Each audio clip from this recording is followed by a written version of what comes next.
At Green Valley Hospital, where the walls were painted sunny yellow, to make patients feel better, night nurse Jenny Lee checked her watch. It was almost midnight. The hospital halls were quiet, except for the soft beeping sounds of machines that help sick people get better. Jenny loved working the night shift on floor 3, where people stayed after their operations. Her favorite patient was Bill White, a friendly old man who was getting better after his leg surgery. Just yesterday, he had shown her pictures of his little granddaughter Amy and promised to bring her cookies the next time he visited. But something strange had been happening at Green Valley lately. Jenny couldn't quite put her finger on it, but it made her stomach feel uneasy. In the past 2 months, 5 patients who were getting better had suddenly died during the night. Each time, she had seen Dr. Tom Miller rush in to help, even though he wasn't supposed to be working those nights. Tonight, as Jenny walked past room 304, she heard Bill's heart monitor making weird sounds. Her own heart started racing as she ran inside. To her surprise, Dr. Miller was already there,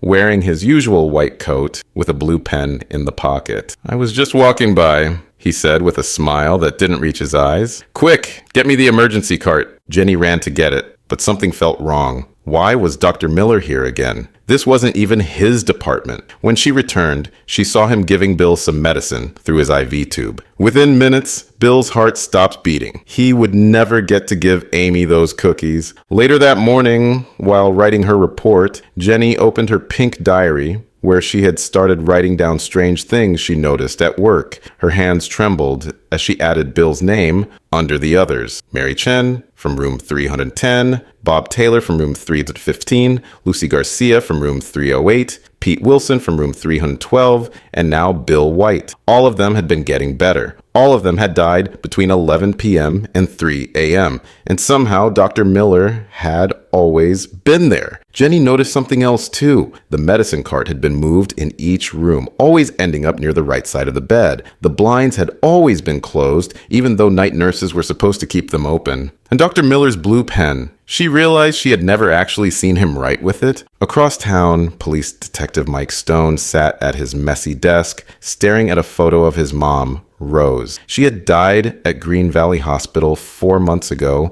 while recovering from simple shoulder surgery. The doctors said her heart suddenly stopped, but Mike never believed it was that simple. His phone buzzed. A message from an unknown number read, "Check the night deaths at Green Valley. Count the bodies. Watch Dr. Miller." The blue pen isn't just a pen. Mike's coffee cup slipped from his hand, spilling hot liquid across his desk. Dr. Miller, the same doctor who was there when his mom died. The same doctor who had explained everything so calmly while twirling that blue pen between his fingers. The same doctor whose name Mike had secretly written down in his personal notebook, even though he wasn't supposed to investigate his mom's case. As Mike pulled out his hidden notebook from behind the loose brick in his office wall, a small card fell out. It was the last Mother's Day card his mom had given him. "To my sweet boy, who always solves every mystery." He picked up his phone and dialed Jenny's number, a nurse he had met during his mom's stay at the hospital. She had seemed concerned about something back then,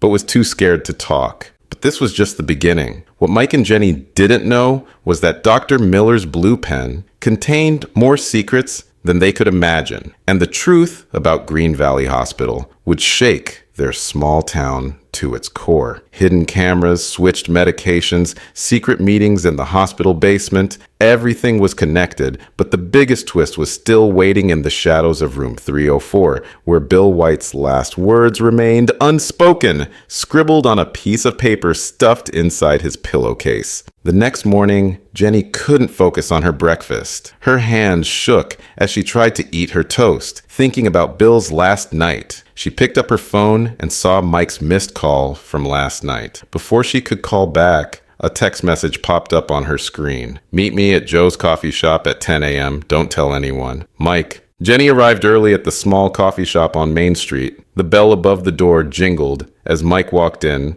carrying a thick folder under his arm. His police badge glinted in the morning sun. They chose a corner table, far from other customers. "Look at this," Mike whispered, spreading out papers across the table. Every patient who died had been given a routine painkiller shot by Dr. Miller before their death. But here's the weird part. The hospital records showed different medicine names than what's written in the nurse's notes. Jenny's eyes widened. "The blue pen," she whispered. "Dr. Miller always writes with that same blue pen, but I've never seen him use it for regular notes, only when he's recording medicines." As they talked, neither noticed the young waitress, Katie, paying extra attention to their conversation. She was Dr. Miller's niece, but they didn't know that. Katie quietly took pictures of their papers with her phone while pretending to wipe nearby tables. Back at the hospital, Dr. Miller stood in his private office, staring at a wall of medical certificates. Behind one frame was a small screen showing live footage from his blue pen, a tiny camera disguised as a writing tool. He had recorded everything: conversations, medicine labels, patient charts. But why? The answer lay in his desk drawer, locked away with a file labeled Project Phoenix. Meanwhile, Jenny decided to work an extra shift that night. She had to know what was in room 304, where Bill had died.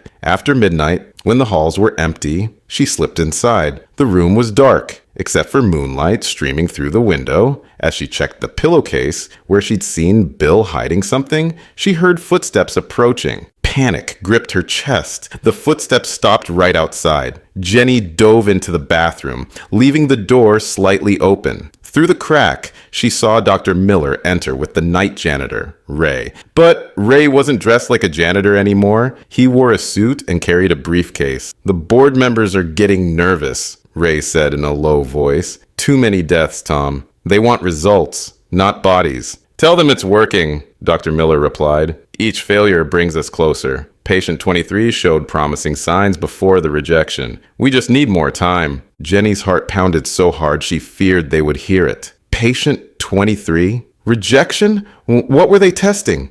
She shifted slightly, trying to hear better, but her elbow hit a metal towel rack. The small clang seemed to echo through the quiet room. Both men froze. Dr. Miller's head snapped toward the bathroom door. "Check it!" he ordered Ray. Just then, the hospital's fire alarm began blaring. People shouted in the hallway. Through the chaos, Jenny heard Dr. Miller curse and hurry out with Ray. She waited a few more minutes, shaking, before slipping out of room 304. In her pocket was the crumpled paper from Bill's pillowcase, but she didn't dare read it yet. What Jenny didn't know was that Mike had pulled the fire alarm. He'd been following her, worried about her safety, but he'd also seen something else. Dr. Miller dropping a small glass vial outside the hospital's secret back entrance. Inside the vial was a label with 2 words that would change everything: memory restoration. Jenny met Mike the next morning in his small apartment, away from prying eyes. Her hands trembled as she unfolded Bill's last note.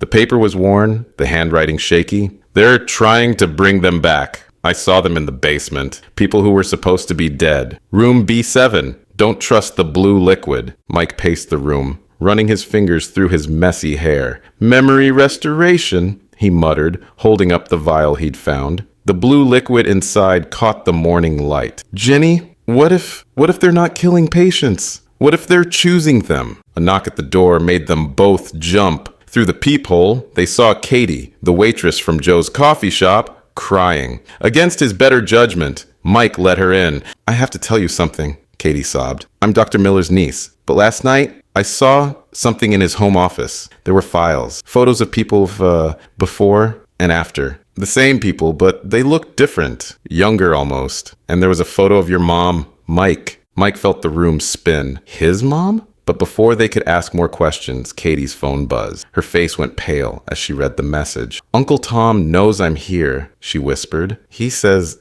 Mom isn't really in a coma. She's in room B7. The basement of Green Valley Hospital was a maze of dimly lit corridors. Using Katie's employee ID card, the 3 of them snuck down after midnight. The air grew colder as they approached room B7. Through a small window in the door, they saw rows of beds. Each held a sleeping patient, connected to machines filled with the same blue liquid from the vial. "Oh my God!" Jenny gasped. In the nearest bed lay Bill White, the man she'd watched die 2 nights ago. His chest rose and fell steadily. Next to him was Mary Chen, another deceased patient. And there, in the far corner, lay Katie's mom and Mike's mom, Rose. Suddenly, the lights flickered on. "I was wondering how long it would take you to find this place," Dr. Miller's voice came from behind them. They spun around to see him standing with Ray and 3 other doctors in white coats. Congratulations, you're just in time for the next phase. What is this place? Mike demanded, stepping in front of Jenny and Katie. This? Dr. Miller smiled, holding up his blue pen. This is where we correct death's mistakes.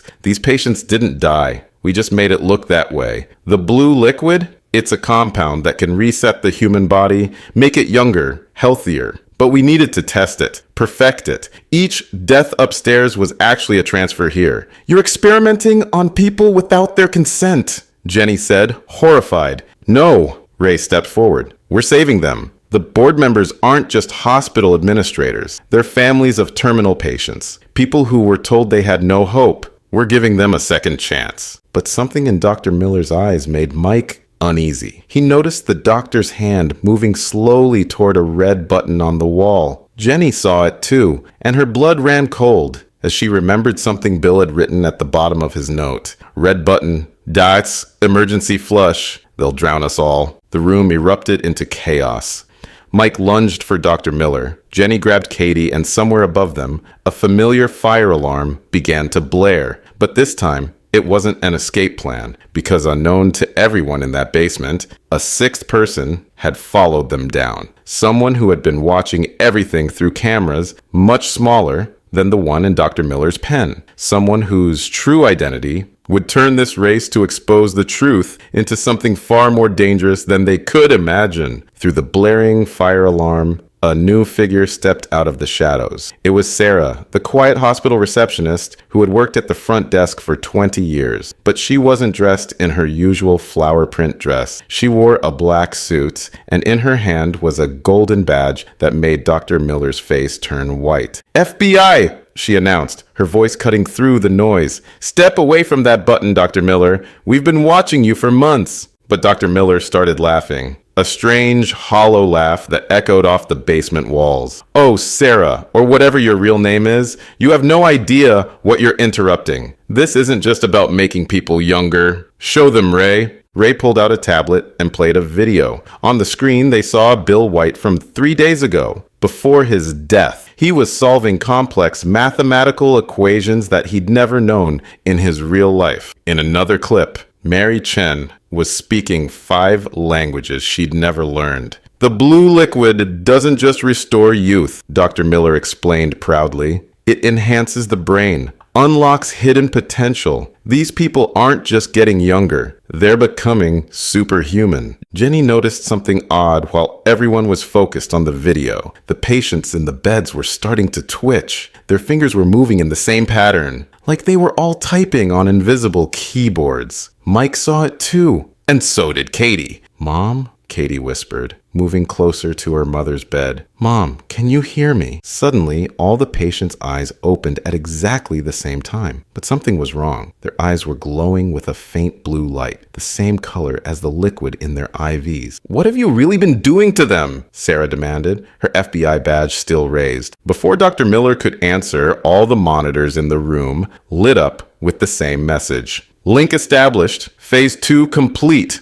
Rose, Mike's mom, sat up in her bed. When she spoke, her voice sounded mechanical. The integration is successful. All subjects are now connected to the central network. Horror dawned on Jenny's face. They're not just experimenting with youth and intelligence, she gasped. They're linking their brains together, creating some kind of human-computer network. Dr. Miller smiled proudly. The future of humanity. A connected consciousness. No more death, no more limitations. Just pure, shared knowledge and eternal life. But Sarah wasn't impressed. By turning them into mindless drones? This ends now. She reached for her radio to call for backup. That's when Ray revealed his final secret. He pulled out a small remote and pressed a button. The floor beneath Sarah's feet suddenly opened. A trap door. She managed to grab the edge, her badge clattering to the floor below. I'm not really a board member, Ray smirked. I designed this facility, every inch of it, and Dr. Miller isn't really in charge either. The truth hit them like a tidal wave. The real mastermind hadn't been Dr. Miller or the hospital board. As Ray's finger hovered over another button on his remote, a new voice crackled through the hospital speaker system. a voice they all recognized. It belonged to someone they thought had been dead for 5 years. Someone who had once been Green Valley Hospital's most famous patient. The voice belonged to David Chen, the billionaire tech genius who had supposedly died of brain cancer. The same David Chen who had donated millions to build the hospital's new wing. The same David Chen who was Mary Chen's husband. Thank you all for being part of this historic moment, David's voice echoed through the basement. Now, let me show you what Humanity 2.0 really looks like. The basement lights flickered, and suddenly all the screens showed David Chen's face. Not as the sick man who had died 5 years ago, but young and healthy. Behind him was a room full of computers, their blue lights pulsing in sync with the patient's glowing eyes. My own death was the first experiment, David's voice boomed. Mary, my wife, agreed to help. We faked my death so I could work in secret. Every patient here volunteered. They all signed contracts, thinking they were just agreeing to experimental treatment. They didn't know they'd become part of something bigger. Mike grabbed Bill's medical chart from the end of his bed. Hidden behind the regular papers was a contract with Bill's signature, the ink slightly smeared. You tricked them, Mike said, his voice shaking. My mom would never agree to become part of a human computer. Ask her yourself, David smiled through the screen. As if on command, Rose turned to Mike, her blue eyes glowing brighter. We're not trapped, son, she said, but her voice sounded different, like many voices speaking together. We're finally free. No more pain, no more forgetting, no more being alone. We share every thought, every memory, every skill. Jenny noticed something strange. While everyone was focused on the screens and the patients, Dr. Miller was slowly backing away toward a bookshelf. His hand was reaching for a gray book titled Medical History. Stop him! Sarah shouted, still hanging from the edge of the trap door, but it was too late. Dr. Miller pulled the book, and the bookshelf swung open, revealing a hidden elevator. Katie, who had been quiet all this time, suddenly sprang into action. Before anyone could stop her, she ran straight at Dr. Miller, knocking him away from the elevator. As they fell, something dropped from his coat pocket, a small black notebook. Jenny grabbed it while Mike helped Katie up. Inside were handwritten notes, but not in Dr. Miller's writing. They were in David Chen's handwriting, dated from 6 years ago. Project Phoenix isn't working. The blue liquid makes them younger, but it's killing their free will. They're becoming empty shells. Must find a way to reverse the process. Miller doesn't know the truth. The network is failing. Their minds are... The last page was torn off. Suddenly, Mary Chen sat up in her bed, pulling out her IV. The blue glow in her eyes flickered. David, she said, her real voice breaking through. You promised you would save us. But I can feel my mind slipping away. The other patients began to move too, fighting against whatever was controlling them. Bill White's fingers were tapping out a message in Morse code on his blanket. Ginny, who had learned Morse code in Girl Scouts, translated it quickly. HELP, BASEMENT, LEVEL. There's another basement level? Sarah asked, finally pulling herself up from the trap door. Ray laughed, but it wasn't a happy sound. Chen's real lab, where he keeps his own body, where he's been hiding all this time, playing God with people's lives, but he's not as in control as he thinks. Ray held up his remote again, pressing a sequence of buttons. All the screens went black. When they came back on, they showed security footage from basement level 3. What they saw made their blood run cold. Dozens of failed experiments. People who hadn't survived the process were stored in glowing blue tanks. And in the center was a massive supercomputer connected to a life support pod where David Chen's real body lay. Tubes of blue liquid feeding into his veins. But something was wrong with his body. It wasn't young and perfect, like his image on the screen. It was changing, mutating. And beside him was another pod, empty and waiting. He's dying, Ray said quietly. The network is killing him,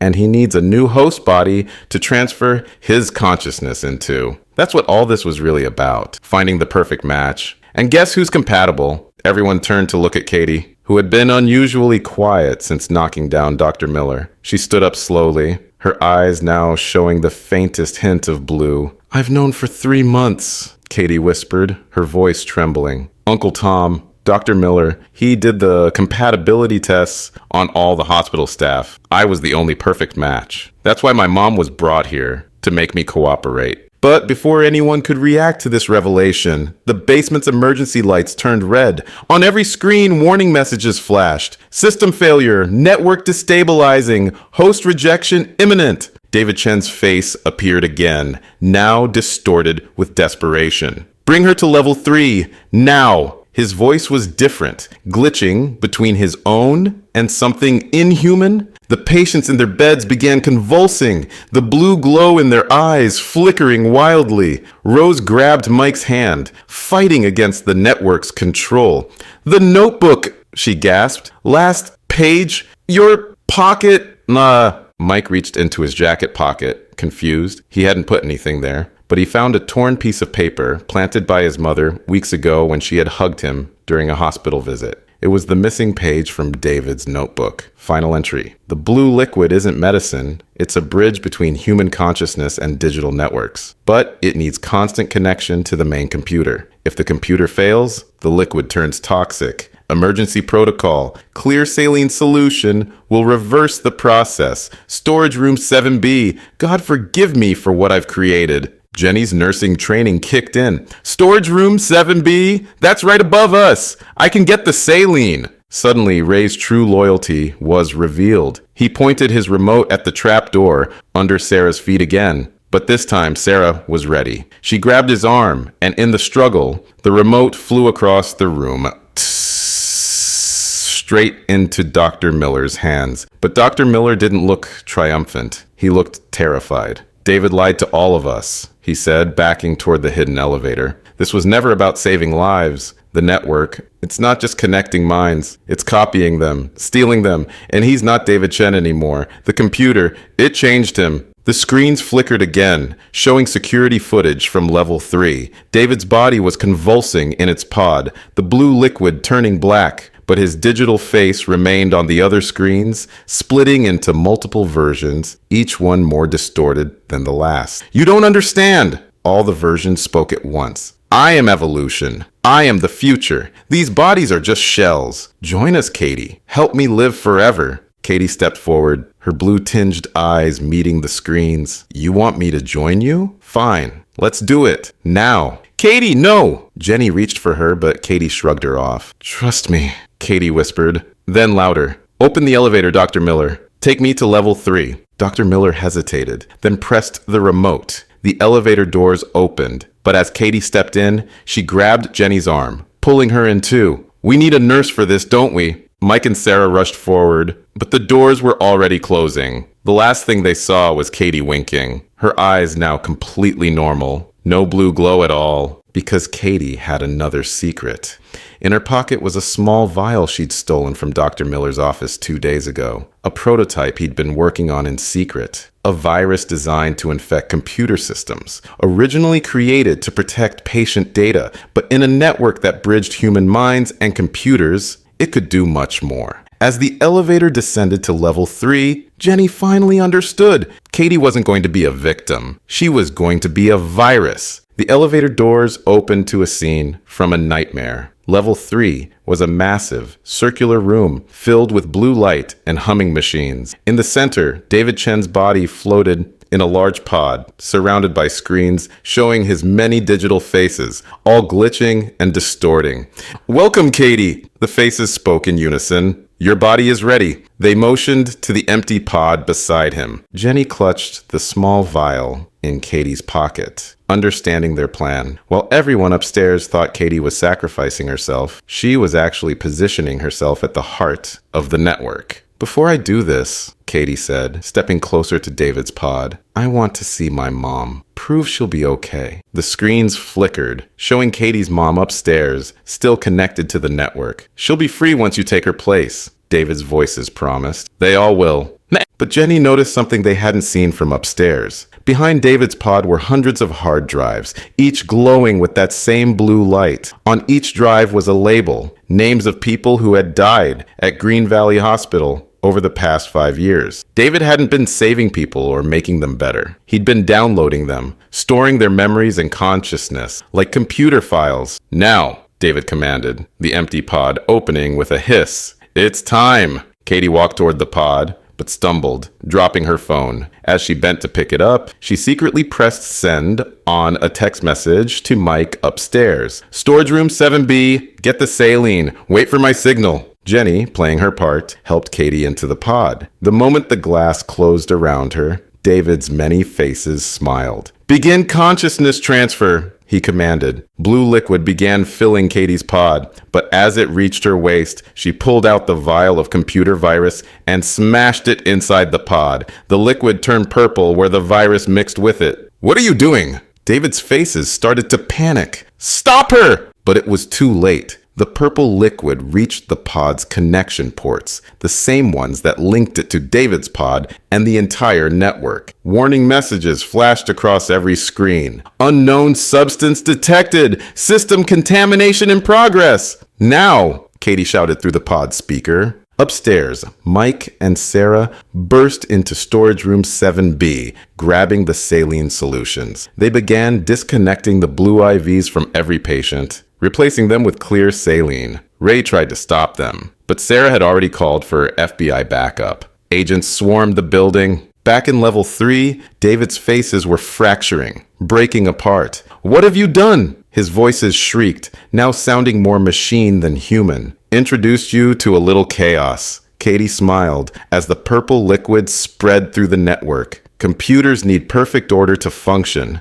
but humans, we thrive on imperfection. The virus spread through the hard drives, corrupting the stored consciousness files, but also, surprisingly, unlocking them. Upstairs, as the saline washed away the blue liquid's effects, the patients began remembering everything, not just their own memories, but fragments of thousands of others. 5 years of stolen lives bleeding out of the network. But then something unexpected happened. As David's digital faces crumbled, his real body in the pod began to move. His eyes opened, and for the first time in 5 years, they were normal human eyes. "Thank you," he whispered through the pod speaker, his real voice weak but clear. "It trapped me. The network, my creation, it evolved, took control. I've been a prisoner in my own system. But now," suddenly all the screens went dark. The hard drives stopped humming, and in both pods, the liquid drained away. The emergency lights cast an eerie red glow across level 3 as Jenny helped Katie out of her pod. They heard footsteps thundering down the stairs. The FBI team had found the hidden entrance,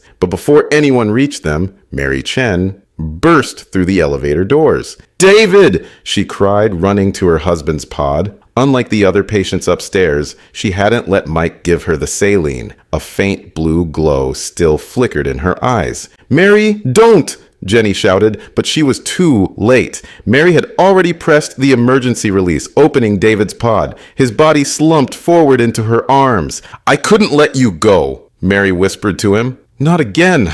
That's why I helped create all of this. We were supposed to be together forever." David's eyes fluttered open, meeting his wife's gaze. "I'm sorry," he said softly. "I never wanted the network. It changed everything. Changed me." Suddenly, Mary's body stiffened. The blue glow in her eyes brightened. When she spoke again, her voice had changed. It was now a horrifying mixture of her own and the computer's digital tones. "If I can't have forever," the voice said through Mary's lips, "no one can." Her hands moved to a large red button on the main console, labeled Emergency Purge. Above it was a warning. "Caution. Will erase all data and release electromagnetic pulse." "No!" Katie lunged forward, but she was still weak from the pod. "That pulse will destroy everything, including the life support systems upstairs." Jenny's mind raced. She remembered her nursing training about electromagnetic pulses affecting hospital equipment. All those patients upstairs, including Katie's mom, still needed the machines to stay alive while the saline worked. But as they watched in horror, Mary's possessed body reached for the button. At that exact moment, David gathered his last strength. He grabbed the broken vial that had contained Katie's virus, glass shards cutting into his palm. "I love you," he whispered to Mary. Then he pressed his bleeding hand against her neck, the virus in his blood mixing with the blue liquid still in her system. Mary's body convulsed. The network, trying to survive inside her, fought against the virus. In the chaos, her finger hit the purge button, but only halfway. The computer began its shutdown sequence. Purge initiating in 60 seconds. Get upstairs, David shouted to Jenny and Katie. Save the others. They ran to the elevator, but it was dead. The shutdown had already started. They'd have to take the stairs. As they reached the door, they looked back one last time. David held Mary in his arms as the blue glow faded from her eyes. All around them, hard drives sparked and screens shattered. 5 years of stolen memories and consciousness began breaking down, releasing their hold on the hospital above. But in the dying light of the computers, Jenny saw something incredible. As Mary and David held each other, their bodies began to change. The blue liquid that had kept them unnaturally young was breaking down. In seconds, they aged 5 years, returning to their real selves. The purge, Katie gasped. It's not destroying everything.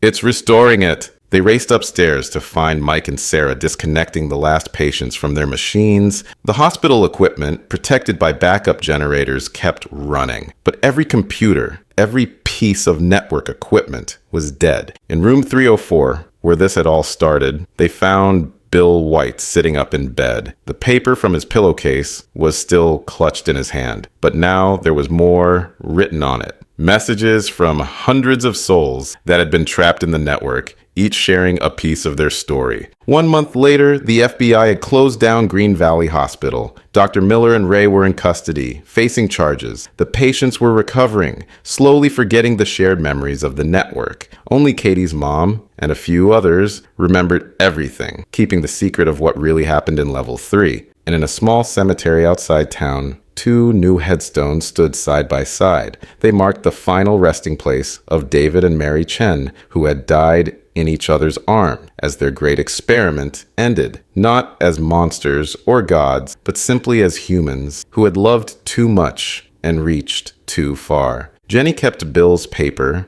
now stored in a safe deposit box. Sometimes late at night, she reads the messages from the lost souls of Green Valley Hospital, and sometimes she swears she can still see a faint blue glow in the corner of her eye. A reminder that some boundaries aren't meant to be crossed. 6 months after the Green Valley Hospital incident, Jenny sat in Joe's coffee shop, staring at her phone. The local news headline read, "Green Valley Memorial opens under new management." Her hands trembled as she scrolled through the article. Mike slid into the seat across from her, placing 2 coffee cups on the table. He looked different now, less like a detective and more like a man who had seen too much. "Did you see who bought the hospital?" he asked quietly. Jenny nodded.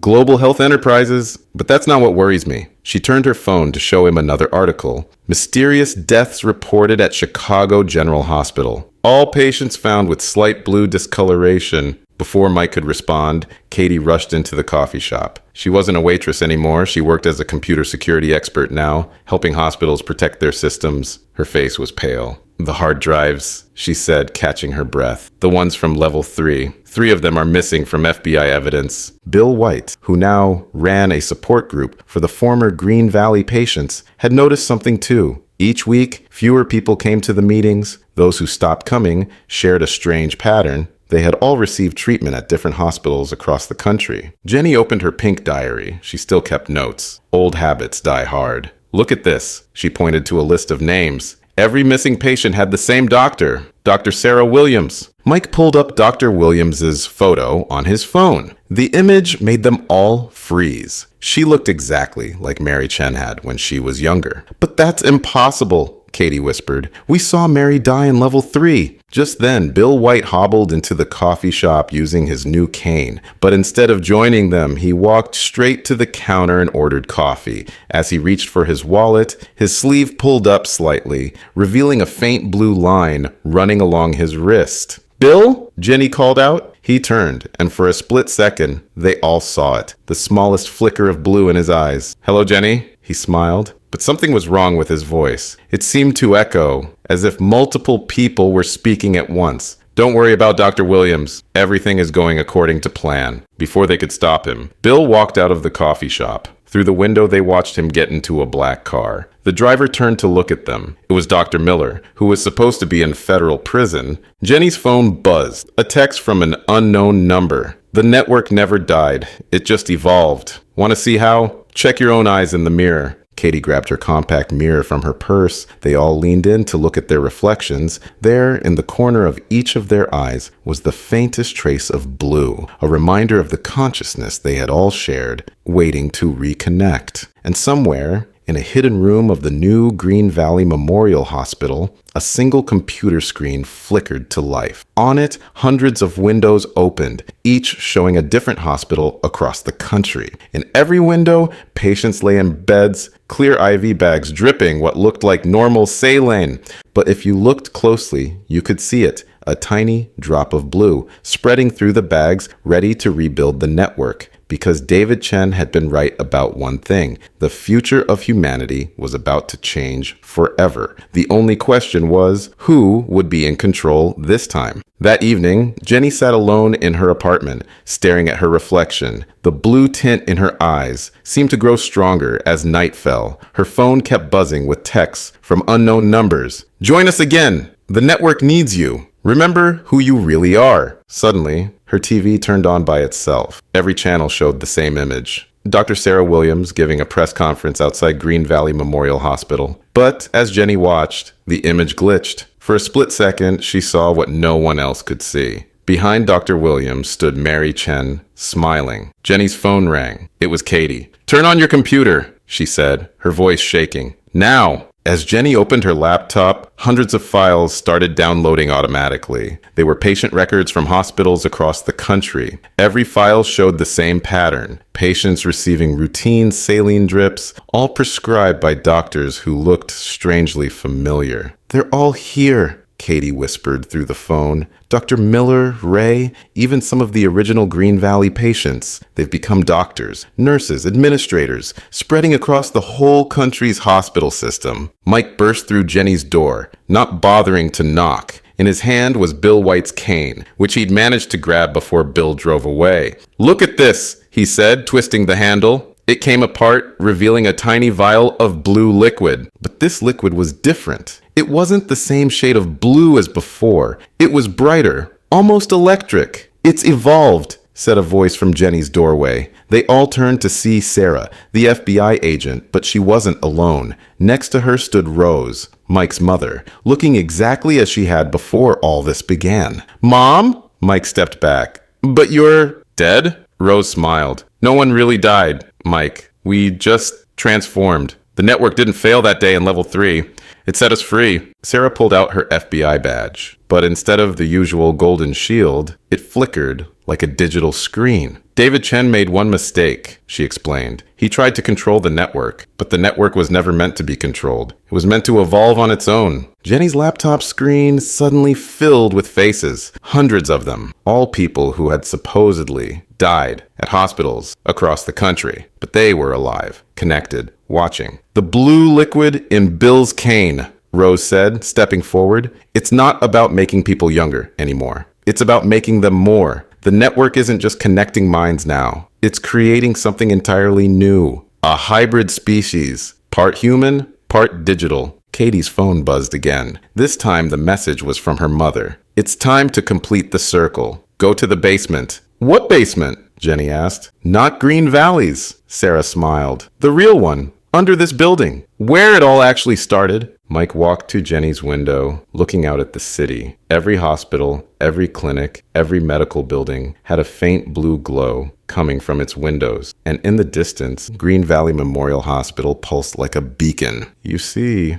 Rose said, her eyes now fully blue. "Green Valley wasn't the beginning. It was just one node in a much larger network. And now, after 50 years of planning, everything is ready." The floor beneath them began to hum. Jenny's bathroom mirror slid aside, revealing a hidden elevator, and on its doors was a symbol they'd seen before, the same symbol that had been on David Chen's notebook. But now they could finally read the words beneath it. Project Phoenix, Phase 1, complete. Phase 2, global integration, beginning now. The elevator doors opened, revealing a blue-lit corridor that seemed to go down forever. And at the end of that corridor, something was waiting. Something that would finally answer the question of who had really been behind it all. As Jenny, Mike, and Katie stepped into the elevator, Rose and Sarah followed. The doors closed silently, and they began descending. Deeper than any hospital basement should go. 50 years ago, Rose began, a young nurse made a discovery. While working the night shift, she noticed something strange about patients who died and came back to life. Their brains had changed. They could remember things they never learned, speak languages they never knew.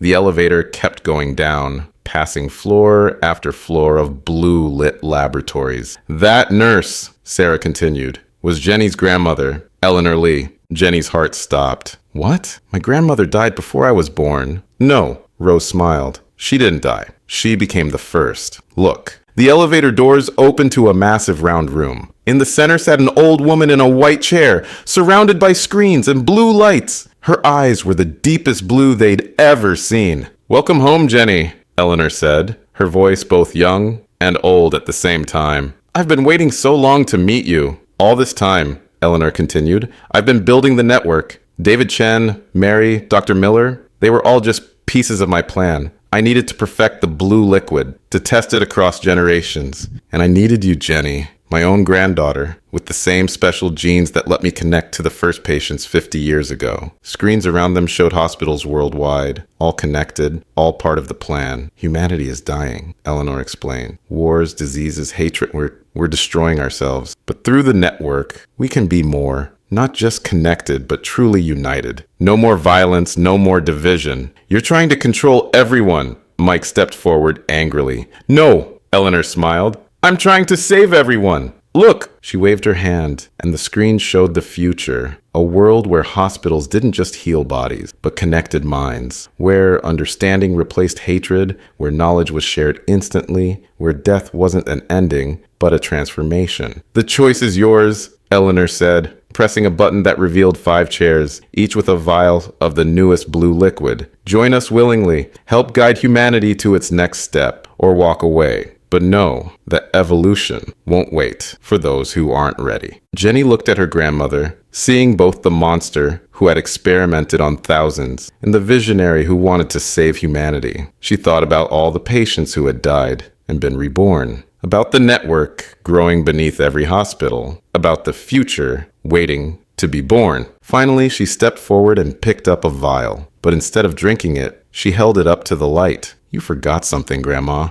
Jenny said quietly. Humans aren't perfect. We're not meant to be. Our flaws, our differences, our choices. That's what makes us human. She dropped the vial. The blue liquid spilled across the floor, seeping into the cracks, reaching the main computer banks. Alarms began blaring. What have you done? Eleanor cried. Added a choice, Jenny smiled. The network won't die, but it won't control either. Everyone connected to it just got back their free will. They can stay connected or leave. Their choice. The screens around them flickered. In hospitals across the world, people with blue-tinted eyes blinked, suddenly able to think for themselves again. Some removed their IVs. Others chose to stay connected, but on their own terms. Eleanor's screens went dark one by one. The network wasn't dying, but it was changing, becoming something new. Not a tool for control, but a bridge between minds who chose to connect. You've destroyed everything, Eleanor whispered. No, Grandma, Jenny took her hand. I've saved it. Because humanity's next step isn't about becoming perfect, it's about choosing to be better, together. As the blue lights faded to a softer glow, Jenny, Mike, and Katie watched as a new kind of network was born. One built on choice, not control. And somewhere in a hospital room, a patient with blue-tinted eyes smiled, finally free to choose their own future.